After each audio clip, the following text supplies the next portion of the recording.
Ahora vamos a tener una entrevista con un académico, un investigador del CIDE especializado en seguridad, un hombre a quien yo aprecio muchísimo, Carlos Pérez Ricard. Carlos, muchas gracias por estar con nosotros. ¿Qué tal, Temoris? Me encanta estar hoy contigo. ¿Cómo te va? Gracias. Oye, bueno, yo sé que nos estás haciendo el favor porque te agarramos a medias vacaciones, pero bueno, vamos a empezar un año muy complicado porque a todo el panorama de los distintos focos de violencia que hay en el país se suma el contexto electoral. Hemos tenido procesos electorales muy violentos y también es en el contexto electoral donde deberíamos escuchar propuestas de los candidatos y las candidatas en los distintos niveles para ver cómo vamos a salir de esta, ¿no? Porque, como tú sabes, en ese sexenio llegamos a una meseta, pero no se han producido los resultados que esperábamos para esas alturas. ¿Qué nos puedes contar sobre esto, querido Carlos? Bueno, el planteamiento general sería el que tú ya mencionas. El presidente López Obrador recibió el país con una cifra de 36,000 muertos al año, homicidios al año. Durante 3 años esa cifra se mantuvo básicamente igual, 35, 36,000 personas. Ya el año 2022 vimos una reducción importante hacia 33,000 homicidios y es probable que vayamos a terminar el 2023 con una cifra menor a los 30,000 o sobre los 30,000 homicidios, que sigue siendo altísima, básicamente una tasa de 26 por cada 100,000 habitantes. Es la más baja desde el año 2016 y sin embargo sigue siendo altísima para la tasa que venía teniendo México antes del 2007. Recordemos que es 2007 el año en el que empieza a crecer la violencia homicida en México y durante mucho tiempo fue escalando hasta el año más o menos 2014, 2015, que tuvo una baja, y luego hemos visto los últimos años del sexenio de Enrique Peña que crece, se mantiene con el presidente Andrés Manuel López Obrador, y otra vez comienza a bajar 2022, 2023, pero sigue siendo muy alta la tasa.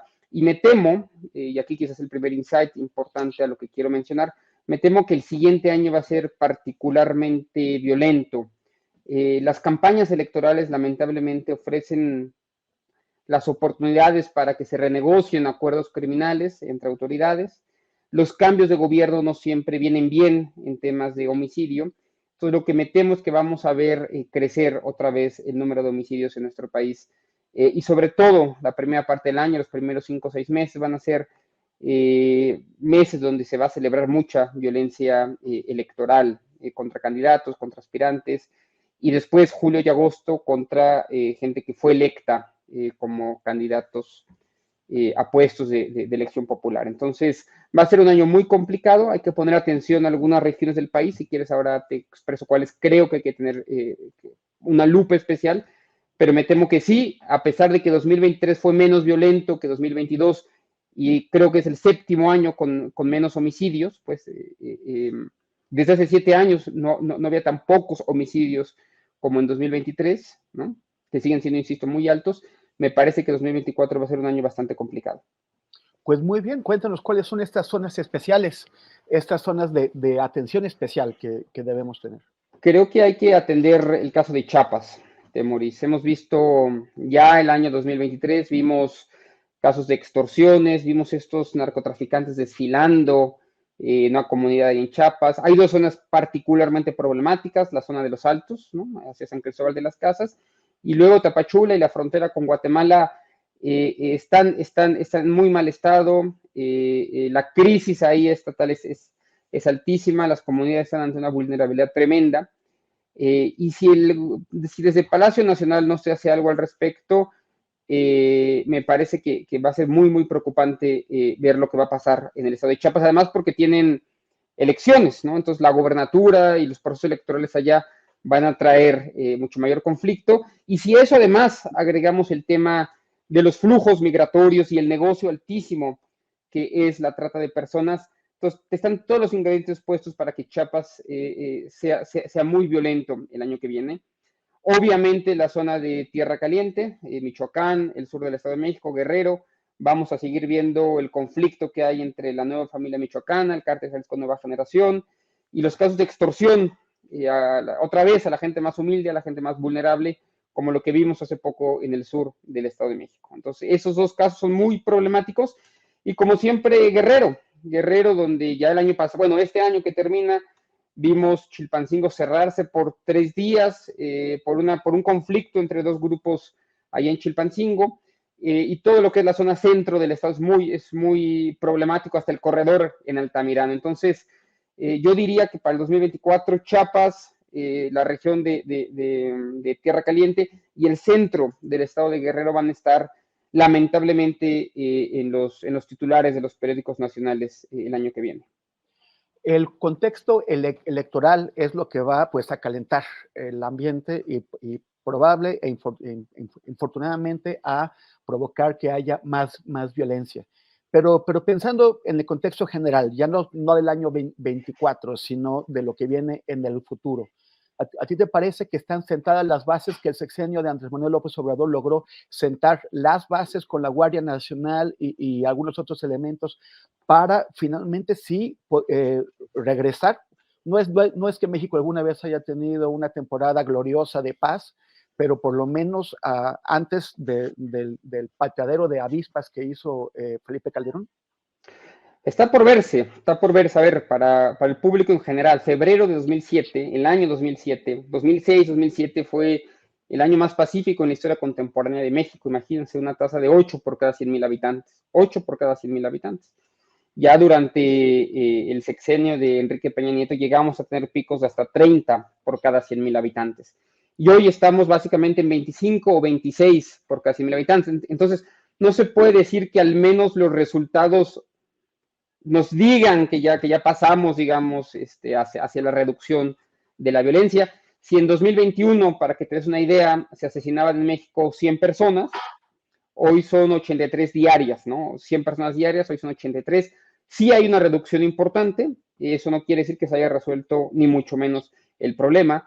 Yo creo que el gobierno de Andrés Manuel López Obrador ha sido exitoso en cuanto a la implementación de programas sociales y de políticas sociales que sí han aliviado y contenido la violencia en alguna zona.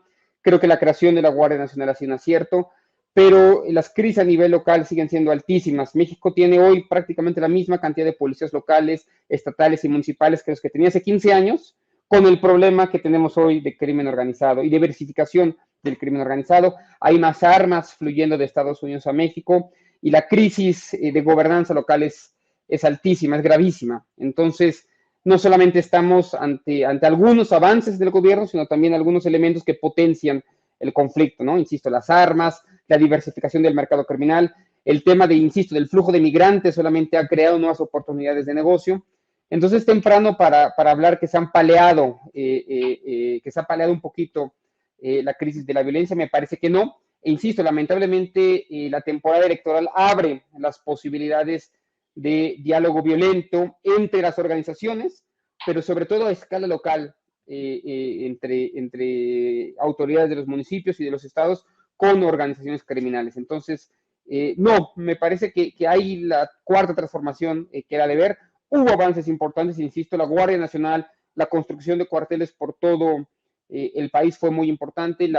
Hay algunos avances en el tema de secuestro, hay algunos pocos avances en el tema del robo de automóviles, pero otros delitos como la extorsión, sobre todo, insisto, de los más vulnerables, de los más débiles, y el homicidio sigue siendo cuenta pendiente del gobierno de Andrés Manuel López Obrador. Esperemos que se hayan sentado al menos las bases para que los resultados puedan ser cosechados en la siguiente administración. Ahora que los medios nacionales e internacionales están haciendo los balances del año, por ejemplo, en el plano económico, se ve una gran sorpresa sobre cómo está terminando el año para México. O sea, es mucho más positivo que lo que se había pensado al principio, más que lo que habían calculado las financieras privadas, y también más que lo que había calculado, o sea, mejor que lo que había calculado el Banco de México, que suele ser pues el más optimista. Esto se debe a varias cosas, entre ellos a la fortaleza de consumo que tiene que ver con una mayor distribución de recursos, o sea, el aumento del salario mínimo, los programas sociales están teniendo impacto. ¿Tú crees que esto servirá también para mejorar el ambiente en seguridad? Creo que sí, y a ver, esto hay que subrayarlo, porque lo que dices me parece que no se ha dicho con suficiencia. A principios del año, el Banco de México y los más optimistas señalaban que el país iba a crecer a 1.52%, cuando en realidad va a terminar creciendo casi al 4%, ¿no? Entonces, es muy importante lo que ha pasado en este país en términos económicos. Lamentablemente, la criminalidad y la violencia no siempre tienen alguna relación con el avance o retroceso de la economía. En algunos tipos de delitos, me parece delitos del fuero común, robo a casa habitación, el cómo va la economía sí impacta directamente en esos delitos. Sin embargo, cuando hablamos de crimen organizado y de homicidio, es otra lógica completamente distinta, ¿no? Ahí los homicidios crecen y bajan dependiendo de los equilibrios criminales. Poco tienen que ver el comportamiento del crimen organizado con la forma en la que el país avanza o retrocede económicamente. Hay un libro que me gusta mucho de un investigador de apellido Bergman, que se llama More Money, More Crime en América Latina, y un poco la hipótesis de este libro, que es más dinero, más crimen, es que precisamente en América Latina, cuando en una ciudad o cuando en una región ha habido más dinero, ¿no? Uno esperaría que hay menos violencia, ¿no? Pero no, al contrario. Más dinero en una ciudad muchas veces lo que hace es acentuar desigualdades sociales, profundizar desequilibrios sociales en una ciudad en particular y hace que crezca el crimen, ¿no? Entonces, ir mejor económicamente no necesariamente te va a traer mejores niveles de violencia o de criminalidad, acaso lo contrario. Insisto, el crimen organizado tiene una lógica distinta a la de la criminalidad común, que si tienes bajas tasas de desempleo, si tienes mayor acceso al consumo, sí puedes ver reducido cierto tipo de crimen, ¿no? Crimen más, el que nota o el que ve la gente corriente en las calles, pero insisto, la criminalidad organizada se mueve por otros factores, tiene que ver más con la trata de personas, con el flujo de migrantes, con el precio de la droga, con las posibilidades de extorsión, con la presencia de fuerzas federales, que no están necesariamente ancladas a cómo va económicamente el país, ¿no? Entonces, si bien celebramos y qué bueno que al país le esté yendo bien económicamente, eso tarda mucho en todo caso en repercutir en las lógicas criminales. ¿Qué esperarías tú, Carlos, de las plataformas de campaña de las candidatas presidenciales, pero en general de las candidaturas a los distintos niveles? O sea, ¿cómo deberían recuperar el problema de la inseguridad en sus plataformas? Mira, yo creo que esencialmente las candidatas tienen que decidirse entre dos opciones. Una es apoyar realmente o no las autoridades locales o estatales, ¿no? O sea, definirse si vamos o no a meter dinero, inversión, porque ahí está, las prioridades se ven en presupuestos. ¿Vamos o no a apoyar policías locales y municipales? ¿No? Esa es una opción. Y la otra es seguir potenciando Guardia Nacional. Como una manta, a veces alcanza para tapar la cabeza y a veces alcanza para tapar los pies, pero no siempre todo. Tienen que definirse si la estrategia va a ser apoyar policías locales y municipales, que realmente se otorguen los fondos para ello y los incentivos para mejorar capacidades de investigación a nivel policial, ¿no? Si se va a ir por lo otro, bueno, nos definimos por lo otro, pero me temo que estamos en el peor de los mundos. No acabamos de expandir y de potenciar lo que puede hacer Guardia Nacional y no terminamos de hacer crecer nuestras policías municipales, que en el mejor de los casos no sirven y en el peor de los casos están ancladas a fenómenos de cooptación por parte de agrupaciones criminales. Entonces, esperaría que nos decidiéramos, después de 15 años, de cuál va a ser nuestra estrategia de seguridad. Insisto, si apoyar totalmente ya las fuerzas federales y meter toda la lana que tenemos hacia Guardia Nacional, o continuar en este esquema híbrido de sí, más o menos le damos dinero a las policías municipales, sí, más o menos apoyamos a las policías estatales, pero realmente no nos concentramos en ello. Eso por un lado. Y el segundo tema, Temoris, tiene que ver con lo que llevo insistiendo ya varias semanas, que es la crisis de consumo de fentanilo. México hoy tiene ya una crisis de salud por consumo de fentanilo. No tenemos estadísticas eficientes alrededor de esto porque, entre otras cosas, no se hace la encuesta que hacía el INEGI desde el año 2017, entonces no sabemos el tamaño, digamos, de la crisis de consumo, pero sí sabemos por experiencias anecdóticas y por algunos estudios que comienzan a publicarse que el fentanilo no solo ya llegó a la frontera norte. Sabemos que el consumo ya en la frontera norte es altísimo, en Mexicali, en Tecate, en toda la región de las Baja Californias, sino por una serie de estudios en los últimos meses, sabemos también que ya llegó a la Ciudad de México y que está mezclado con muchas sustancias. Entonces, aquí lo que le diría a las candidatas y lo que creo que es muy importante para la campaña electoral es atender ya el tema del fentanilo. Nos acostumbramos a pensarlo como un tema de Estados Unidos, ¿no? Como la crisis en Estados Unidos, pero es ya una crisis mexicana, ya está presente en el centro de México y está contaminando todas las drogas y las sustancias ilegales que se están consumiendo, y apostaría a que las candidatas vean en las políticas de reducción de daños, que vean en la forma de atajar este problema desde la perspectiva de salud, y no otra vez, como lo llevamos haciendo desde 1970 o antes, el problema de las drogas desde una perspectiva de seguridad, sino desde una perspectiva de salud, antes de que reviente el problema, ¿no? Entonces, esos son los dos temas que yo veo: potenciar o no Guardia Nacional, ¿no? Y qué hacer con las policías locales y municipales, definirnos alrededor de eso, y el tema del fentanilo, que sí es un nuevo elemento, digamos, en la ecuación que no teníamos hace 3, 4 años y que comenzamos a tener ahora. Y hay otro tema, si me permite rápido, Temoris, claro. El tema de las armas, ¿no? El tema de las armas para mí es el tema central de la política de seguridad del Estado mexicano. Ha sido el flujo de armas lo que permitió la expansión del portafolio criminal en México. Han sido las armas lo que habilitó que se diversificara el negocio y se diversificara el crimen organizado en México, y hay que atacar ese problema. Cada día llegan de Estados Unidos a México más de 600 armas de manera ilegal, que hacen que cualquier intento de reforma de justicia, reforma penal, reforma policial palidezca frente a la magnitud del poder de fuego que luego van a tener las organizaciones criminales. Entonces ese sería el tercer tema que creo que ojalá aparezca en las plataformas de las candidatas, de plano cómo vamos a generar una política de reducción de armas de fuego en México, porque mientras continúe la exportación de armas de Estados Unidos a México, seguiremos anclados en este problema como desde hace 15 años lo tenemos, sin ver la salida, ¿no?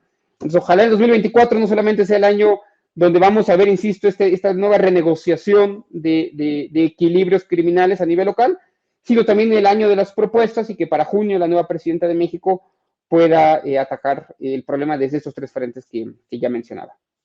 Muchas gracias, Carlos Pérez Ricard. Confío en que en vacaciones sí te quites el saco, no estés todo el tiempo ahí por lo menos no te pones corbata, pero bueno, trata de disfrutarte. Te agradezco el tiempo que nos has regalado. Te agradezco a ti, Temoris, y te deseo a ti, bueno, y a Julio, claro, y a todo el auditorio de Julio Astillero, siempre lo mejor, y esperamos seguir hablando contigo, con Julio, el 2024. Excelente. Un abrazo. Que te vaya muy bien, un abrazo.